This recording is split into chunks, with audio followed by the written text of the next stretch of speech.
Minh Thúy xin kính chào quý vị hôm nay thứ Sáu, 29 tháng 3, 2024. Đến với VATV hôm nay gồm có phỏng vấn đặc biệt và nhạc lá bồ đề. Kính thưa quý vị, cuộc chiến Việt Nam đã chấm dứt gần nửa thế kỷ. Trong nửa thế kỷ đó thì người Việt chúng ta ắt hẳn ai cũng đã có lần nhìn lại cuộc chiến. Trong những cái nhìn ám ảnh đó, chắc hẳn sẽ có những hình ảnh khó quên về những người thân nhân còn kẹt lại, những bạn bè chẳng bao giờ còn được gặp. Nhưng có lẽ chỉ rất ít người Việt nghĩ tới những người Mỹ tiến vào Việt Nam trong giai đoạn máu lửa từ năm 1960 đến năm 1975. Tại sao những nhân viên Mỹ lại chọn công tác ở Việt Nam? Quá khứ của họ như thế nào? Họ đã suy nghĩ những gì trước, trong và sau khi công tác ở Việt Nam? Trong cuộc phỏng vấn lần này thì Minh Thúy mời quý vị cùng theo dõi hành trình của một nhân viên cao cấp của Sở Ngoại vụ Hoa Kỳ. Ông Lacy Wright sinh vào đầu thập niên năm 1940. Đời của ông trải qua thời niên thiếu dưới chính quyền Eisenhower, Kennedy cho đến khi trưởng thành dưới thời Johnson, Nixon, có thể nói là giai đoạn song song với cuộc chiến Việt Nam. Minh Thúy mời quý vị theo dõi phần 1 câu chuyện của ông Lacy Wright, một nhân vật điển hình của Sở Ngoại vụ Mỹ trong cuộc chiến Việt Nam, do Phan Lê Dũng, Võ Thành Nhân và Minh Thúy thực hiện.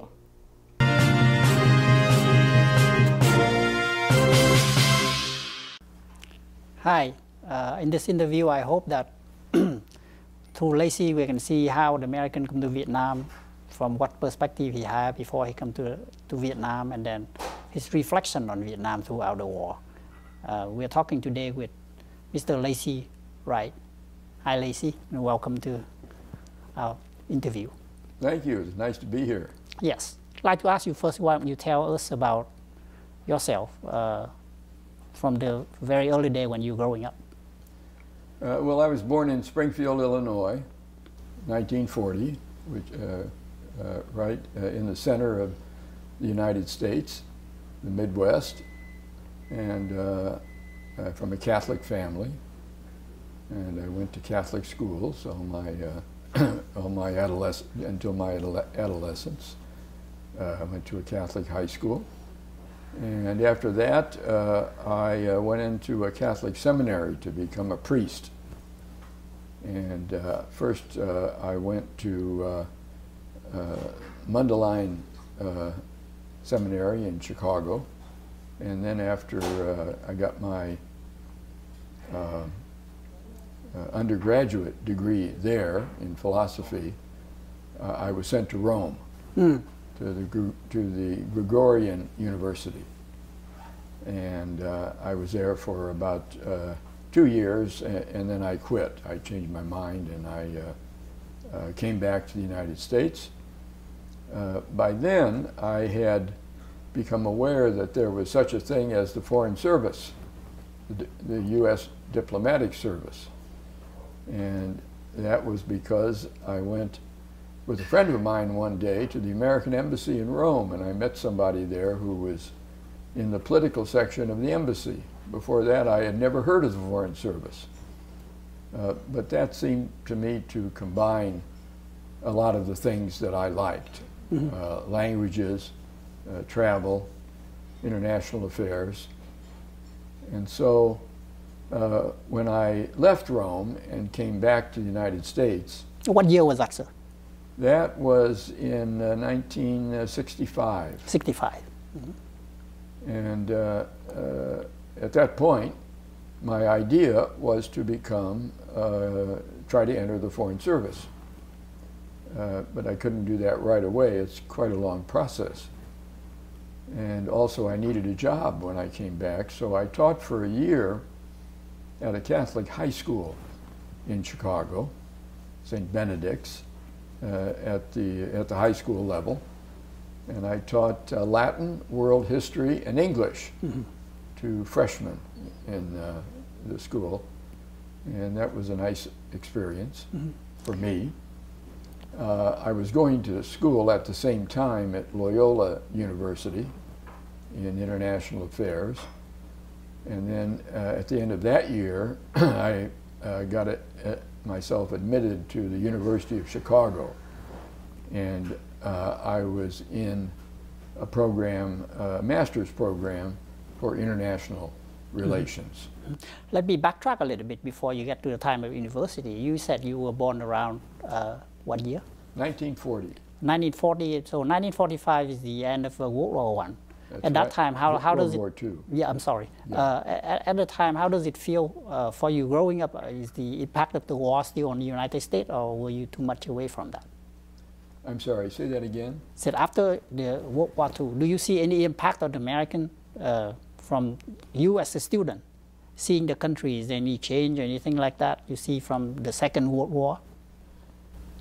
No, I would not say so. Don't forget, I was a child when the war ended. I was 5 years old. Right. But it's an interesting question because I've thought a fair amount about this. I was really, as a child and growing up, I would say hardly impacted at all by the Second World War. I knew very little about it, and even afterwards, not much about it. So I would say that my life was almost totally unaffected by the Second World War. When you were in high school, is there any specific goal into the future where you're looking into, or when you study, what's the motive? Why would you want to go into this divinity school rather than, say, a technical school or liberal arts school or any school? Why did you choose to go into Catholic school? Well, first of all, I chose to go into a Catholic seminary because it seemed at that particular moment that would be a way that I could live a life of service. And I had people, priests that I respected, who were encouraging me to do it. But as I said, you know, most of the people who go into the Catholic seminary do not finish. They drop out along the way. So that's in itself is not odd at all. It's a calling that is really all-consuming.